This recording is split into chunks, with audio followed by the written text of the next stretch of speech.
My ex-wife and I had a rocky marriage. My alcoholism didn't help. She pushed for a divorce. We lived together during this divorce, and one day I found out she was dating another man. I snapped and hit her pretty hard. I was charged with assault, spent 3 months in jail, went to anger management, and I was also issued a 3-year restraining order. This was 2 years ago. I have since sobered up, met a wonderful woman, and moved to a completely different apartment complex in a completely different part of the city, and never had any further contact with my ex-wife. I admit what I did was wrong. I paid the price. I've seen reestablished myself. My current woman, who I've been in a relationship with for 2 years, is aware of this background story, which makes things slightly easier. Well unknown to me, my ex moved into my apartment complex about 5 months ago with her now new husband, who had always lived here. I did not know this. I saw her in the lobby just before New Year's. She greeted me. I turned shocked and said hello. She asked me what I was doing in the lobby. I said I was just coming in from work. She told me that the restraining order is still in effect and I need to move out. I tried to reason with her and told her I'd be happy to steer clear of her. I know we don't live on the same floor. I don't even know what floor she lives on. I don't care to know. I told her if I saw her on an elevator, I wouldn't get in and just wait for the next one. She told me she was going to enforce the restraining order against me. My partner and I literally just signed a brand new 2-year lease 6 months ago. We love the place we live in and wouldn't want to move. And it feels unjust having to move, incur financial hardship, because the person I had a restraining order against moved into my apartment complex. The reason why I'm bringing this up is cause last night building management was informed of the restraining order and told us we need to figure this out. Would she really be able to force me out of my home even though I lived here before her? As long as I do my best to avoid any contact with her, which I'm perfectly fine doing, shouldn't that be sufficient? I work a really early schedule, and the fact is she was dating this guy and coming over to this apartment complex for the entire time I've been here. And we ran crossed paths. And she's been living here full-time for 5 months and just recently crossed paths. Not sure what to do. FYI, this is New York City. Update. The public defender that represented me was no longer practicing in the NYC area, but I retained a lawyer who was a friend of a friend who had experience in this area. My lawyer got references from my PO, employer, and AA sponsor. Our goal was to get the restraining order modified to a simple no-contact order with no distance requirements so I could continue living with my partner. I spoke to the judge, told him my story, what I had done to correct my past transgressions. He reviewed my record. We submitted our references. During this time period, I was crashing on a friend's couch as to not violate my protective order. Poe said I had paid my fines, followed all the rules, and never once had to remind me of my restrictions, and so forth, and said he was impressed with my turnaround. My employer said that I was always early, never seemed to be under the influence or hangover from anything, and even at our company functions was very open and honest about my sobriety and didn't partake in drinking. My AA sponsor said good things about me too, how he was impressed with my maturity and openness on my alcoholism and addiction. Then the judge asked my ex-wife to speak. My ex-wife said she was shocked by my turnaround. She said that it seemed unfair to her to require me to move because she moved into my building unknowingly, and that she no longer felt threatened by me. This was a shock to both my lawyer and I, as I expected my ex to want to keep the protective order in place. The judge said that he wouldn't modify the protective order, but lift it entirely as he felt it had served its purpose, and that based upon my references, my testimony, and most importantly the testimony of my ex, that he didn't see how keeping it place was benefiting anymore. He did tell my ex that if she ever felt threatened or in danger because of something I said or did, she could contact the police. The judge then told me his main reason for lifting the order was to allow me to live in my current apartment, but advised it was a good idea to avoid contact with my ex to avoid any potential complications down the road. He reminded me because of my past it wouldn't take much to get another protective order put in place. I told the judge I had no intention of contacting to my ex, and I was thrilled that I don't have to move and get to stay with my current girlfriend. So over the course of this weekend I moved back into my apartment with my girlfriend. I'm glad this was resolved. Oops, fiancé canceled their wedding because she fell while performing a handstand.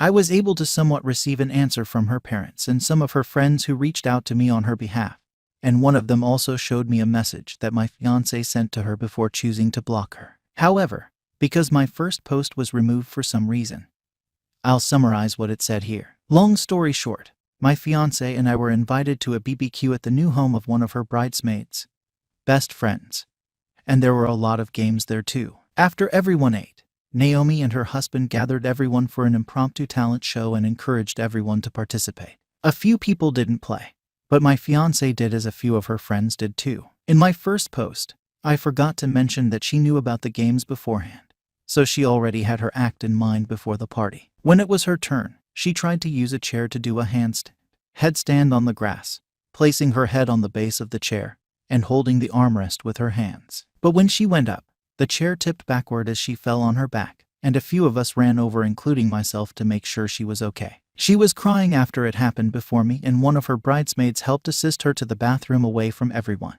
And when we were inside, she said she wanted to leave. I helped her to the car and told her that I'd get her things so that she wouldn't have to see anyone anymore. And the bridesmaid, best friend, stayed with her by the car as I did this. She was still crying on the drive back, and when we got home, she wanted to be left alone. I figured it was best not to push her into talking, so I tried my best to give her the space she wanted. She didn't talk about it until the next day, when she told me that she wanted to uninvite everyone at the party that saw her fall, and that was our first conversation. I told her that while I understood it was embarrassing and couldn't understand what she was feeling, uninviting everyone seemed like a bit much and might be emotional thinking too. But after I said that, she said that she wanted to postpone the wedding, and I told her that she should take more time because she might feel differently in a few days. And she didn't find solace when I told her that no one would care in a couple of days too. She then said she didn't want to talk anymore and decided to sleep downstairs and eat separately from that night on, and it really hurt when she did that. However, she also decided to contact the wedding planner and tell her that we decided to cancel behind my back. And that was what made me write my first post. When I tried to talk to her after finding out, she yelled at me and told me to leave her alone.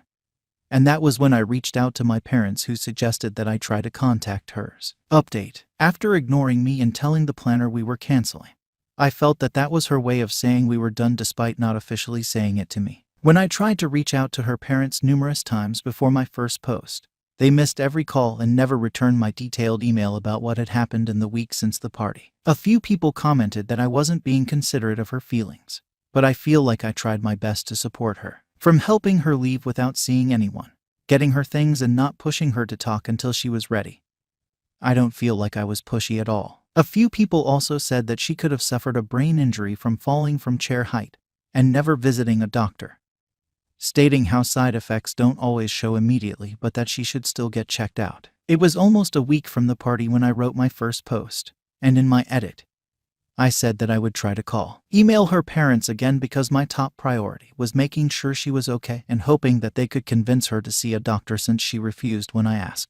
I've since tried to email them numerous times, but I have since been blocked as my email has not been returned either. I've tried to talk to my fiancée since too, but she said that she'd be leaving to stay with her sister after she gathered everything she wanted to. I'll get back to that in a moment, but in my last post, I mentioned how her best friends, bridesmaids, reached out to me to ask me how she was doing since the fall, and they also told me that she had ghosted their texts, calls, and that they were concerned about her. I was surprised because some of them were her best friends, and if she'd vent to anyone, I figured it'd be them. They were also concerned that she didn't get checked and had left their messages on read, but as of writing this, she has also blocked them too. However, one of her best friends sent me a text that my fiancé sent to her about the bridesmaid who helped her to the bathroom, and as far as I know, she's the only one who received a response so far. Long story short, my fiancé vented to her about how she didn't want help when she and a few others, including myself, ran over after she fell. And she also vented about how Naomi and her husband were show-offs for hosting a barbecue in their new home, among other things. However, when the best friend told her that no one was thinking about her fall and that everyone who ran over was genuinely concerned about her and that she should get herself checked, that's when she blocked her and didn't respond. As of right now, my ex-fiancée is staying with her sister after she came over to help her with her things. And it was only when she was there that my fiancé finally decided to say that she was done. I told her that I received the message when she told the planner we had canceled behind my back. But some of her best friends told me that they were sorry for me and that they were surprised with her actions too after hearing about how she treated me at home. I personally thought that it was connected to her pride of currently doing yoga and being a former gymnast, but some things I guess I'll never know. It still hurts a lot with the sudden shock, but some people recommended talking to a therapist, and it's something I'm trying to consider with my insurance. Wedding stuff is complicated, but I just want it to be over soon. Dad's suggesting a lawyer, And that's where we're looking at right now, although it still hurts like hell. Edit. Our wedding was scheduled for the summer, and we had been together for a few years since around post-college after knowing each other in college. This was the first that I had ever seen her embarrassed in front of other people in such a way.